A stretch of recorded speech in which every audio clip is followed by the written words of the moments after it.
I am here with Scrawny. We're currently at Launders Lan 2. It's towards the end of the first day. Yep. I got a few questions for you. The first one that I start off with everybody here. What is your, because this is the time of year, what is your New Year's CS resolution? Oh, God. New Year's CS resolution's got to just be, I think, play more again. There was a time, just play more CS2, because there was a period, I think, in the first half of 2024 where, like, I just started playing other games. I kind of I let off the pedal in terms of being in the server, but I think the game's in a really good place. Ever since the predictive ragdoll update, I feel like the game feels good again. So fingers crossed with the busy 2025 schedule. If we've got PCs at venues and events, that we can get some European games in again. Every once in a while we get lucky, like shout out Bet Boom Dacha, for example, and the Black Molly Entertainment guys out in Sweden. That was an event where we would finish casting and then we could just literally play Counter-Strike 10 mans in a boot camp environment until 2 in the morning every day, and then wake up the next day and come cast and play and cast and play. So yeah, play more CS, dude. I heard from some people out there that they've been playing a little bit of Marvel Rivals. Has that gotten to you at all yet, or? I have not touched Marvel Rivals. My big holiday game was actually Ready or Not. That's a good choice. Yeah, right? Yeah. So yeah, just played with a couple of the Montreal buddies and kept it non-competitive. No sweaty gaming over the holidays in this year. No. Amazing. Big question for you to kind of start us off here. So you're currently in the running for Talent of the Year. What does something like that mean to you with all the events and everything from last year? Yeah, I mean, it's heartwarming in a way, right? Like, I think with that specific thing from HLTV, it's like they don't take the time to divide the award into like commentators versus analysts versus hosts versus interviewers, stage hosts. So just this idea of being able to select the talent of the year, I think is, I don't want to say like half-assed on HLTV's behalf, because I think it is just one of those things that gets like community engagement, and it's a nice additive to the award show, which everybody's going to be at anyways. And shout out HLTV for doing the award show, because it's my favorite non-competitive event of the year. And as somebody who previously has been nominated by the Esports Awards and went out there to try to represent Counter-Strike in a non-CS environment, the HLTV nomination means more to me, because that is Counter-Strike's kind of speaking on its behalf, right? Like that is, I know it's HLTV members, and if you're a fan of a different esport, you're probably not going on HLTV. That's Counter-Strike, pure and through. So yeah, back-to-back years, top 3, makes me feel like, oh shit, you know, I guess I do represent Counter-Strike in many people's eyes. And obviously I think it's like a bit of a nod to the work I've been able to do. I think personally I had a better chance at winning it last year, because I thought with the Paris Grand Finals, the end of CSGO, that really felt to me like this kind of like culmination and push. And I said it when I lost last year and I was on broadcast with Sponge at the time. I just hope that with an award like that, whoever wins is somebody that the rest of the talent can believe in terms of representing them. You know, like for example, Sponge wins last year. If you are the Counter-Strike talent of the year and we're not defining roles, I know that if Chad were to walk into a room and speak about our game on my behalf, I'm happy and comfortable knowing that he represents us as the talent of CS. So to be in top 3, to potentially be in that position, yeah, it's an honor. It's pretty good. Speaking on other casters and everything like that, so DDK actually, he's been making a video series. He recently made one on For You and Launders, and on how you guys sound so good. And it was, what is something that your duo does that works so well for the two of you? Yeah, great question. I think that something Mohan and I have always done in the past is understand that, you know, our belief is that commentary is at its strongest when you have clearly defined roles, right? So Mohan is the color, I am the play-by-play. Doesn't take a genius to figure that out. We don't try to be better at the other person's strength. You don't want to hear my takes and breakdowns on an execute when it could be Launders doing exactly that. And you don't really want to hear Launders doing play-by-play in the biggest hype moments. However, when it comes to things like major playoff games, when it comes to crowded environments, etc., I think that we have to start blending those roles again. You know, you have to be able to match one another in terms of excitement. And so one thing that Mo and I have always believed in is like this interjection. When a round of Counter-Strike gets messy and everybody who's watching, everybody who's involved, whether that's at home or us on the casting desk, is excited about this this insane back and forth sloppy B hit on Mirage, etc. I think that like being able to inject and at times even speak over top of each other briefly, you know, half seconds of stepping on each other's toes. If you can find comfort in that and still continue with pace and tempo and a little play-by-play and like a big shout, I think that's really something that we try to hammer home all the time. It's like it's very natural for most people when you get interrupted for half a second to just stop talking. We don't like to do that. Sometimes it can be a bit on top of one another, but we think that there is something organic and valuable in being able to step on somebody's toes and not stop and don't hesitate and ride that wave. So I think that's something Mo and I do really well after being able to define our roles for the rest of the year, or, you know, even just like sit back and make jokes, you know. Yeah. Shout out Nip Amcal one last time.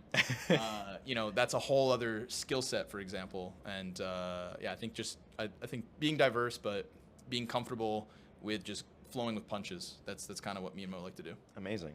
It's kind of following up on that then. So with 2025 being such a busy schedule with all the events upcoming, everything like that, what are you working on to balance your workload and your personal life? Yeah, staying sane. That's going to be the big one with next year's calendar. You know, it goes kind of unsaid in Counter-Strike where we don't always know which events we work ahead of time. Obviously, if you just look at the sheer number of events and expect, of course, usually, for example, you can expect us at all Blast events. That's general, you know, that's how it's been these last few years. So fingers crossed, things stay the same. We'll probably do a couple ESLs, and hopefully we'll do a few of the PGLs. And even that's a lot of work. We believe in, I speak on Mohan's behalf here because I think like we're aligned in this philosophy that you can't do this job on the road consistently at a high level if you're not coming home to a life that props you up and aids in that success. So, you know, taking care of yourself mentally, taking care of yourself physically, very important. Both Mohan and I have partners back home who we love very much that help us do our jobs, are entirely supportive. We have families that believe in what we do, etc. So I think the most important thing you can do in this job is once you're home, you have the benefit as a freelancer to be entirely home. You know, you work a 9 to 5 every day, been there, done that. Work kind of follows you home at times because you got to think about the next day.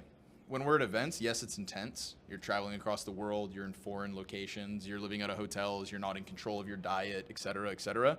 But when I'm home, I have so much more free time than the average person that you spend that time being fully focused on that moment, being present at home. So, you know, I'm a homeowner as of last year, so now I've got a ton of projects when I get to come back home to. You know, that still doesn't feel real when I say it out loud, but like that to me is a big project of mine.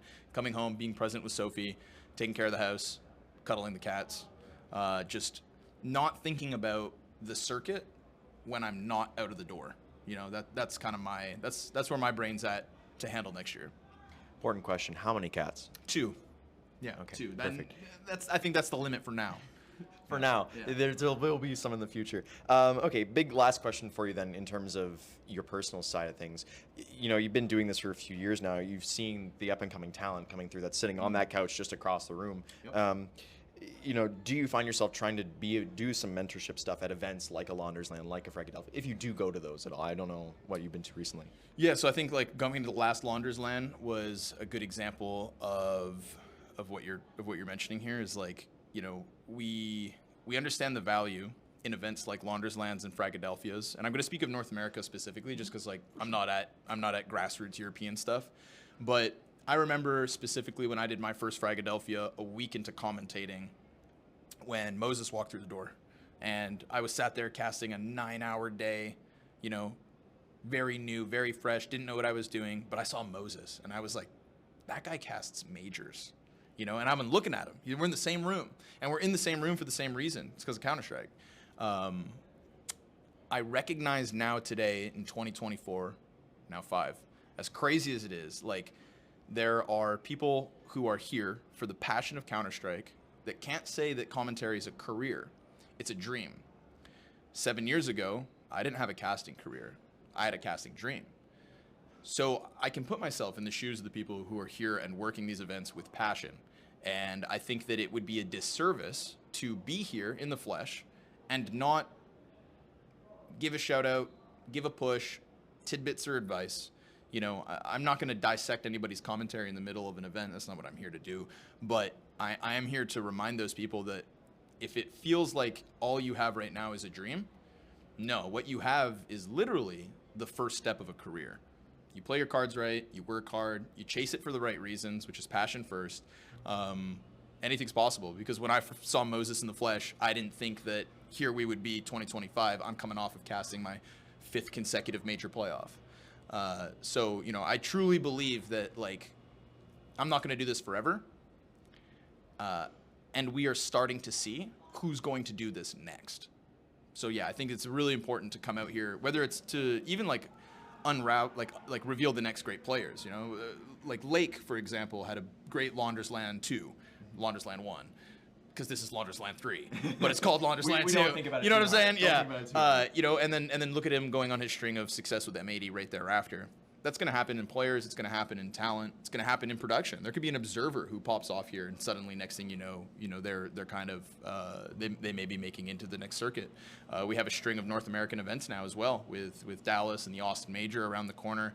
Like this is where people take dreams and start careers. So. Yeah, I am here and paying attention, and I hope, in a way, indirectly or directly, trying to inspire people to just realize that, like, if you seize these chances, if you are here today, then you could be in this unimaginable position 5 years from now, as long as you work hard enough. And to add to that, I mean, we had COVID in 2020. It kind of stopped all the local lands and everything that we've seen in the last few years. Fragadelphia's now Launders Lan's kind of pop back up. What's so good about that culture that we're really starting to see kind of pop into relevance again? I think the best thing about it is that for a lot of people, it's their first, right? My favorite thing when we come to a Launders Lan and somebody starts a conversation is like, I love asking, like, are you playing? And is this your first LAN? And whether they're here as a spectator or whether they're here as a player or you know, somebody who's like an aspiring content creator, whatever it is, I think what's important about these events is that it's people's first taste. And if you clutch for the first time on LAN, playing with your same buddies that you've been playing matchmaking with during those COVID times, during your non-LAN career, I think that when you come here, everything feels a little more real. You know, it's no secret that a lot of people play video games sometimes in a lonelier state. You come here, you're in a room full of people who don't have everything in common, but all have one thing in common, and that's Counter-Strike. So I think seeing CS in the flesh, interacting with people who make a career of this in so many different types of ways is incredibly important. You know, like we have NRG here for Launders Lan 2, and seeing all these players who just got whooped 13-0 go over to Launders and be like, dude, thank you for making this event because I just had so much fun. It's like, brother, you lost 13-0. Yeah, but I lost 13-0 to NRG on LAN with my buddies. So I think these LANs are important to give people their first taste of whatever it is that might get them hooked to keep going. And whether that means now you're going to attend an Austin Major or just continue to play, whatever it is, I think like people get hooked when they come to their first events. All right, well, last question for you. Yep. We saw you mentioned earlier, Lake was here last year. He played Launders Lan, and then he goes on, big shot now with M80 and doing all that. Have you seen anybody here that's kind of the next up in terms of that? Being like, oh, well, he's gonna break out as soon as he, you know, Launders Lan is the catalyst for something like that. Yeah, I would say that I haven't paid enough attention to the Counter-Strike, just being honest. You know, we're at the tail end of day one now. I would say because I haven't paid enough attention to the Counter-Strike, I would just use this as a chance to say, if you're watching Launders Lan, pay attention to the talent instead. Listen to a caster you haven't heard speak yet. Get to know their name. I'll shout out those guys because they're also putting in a lot of work to make these kinds of events happen.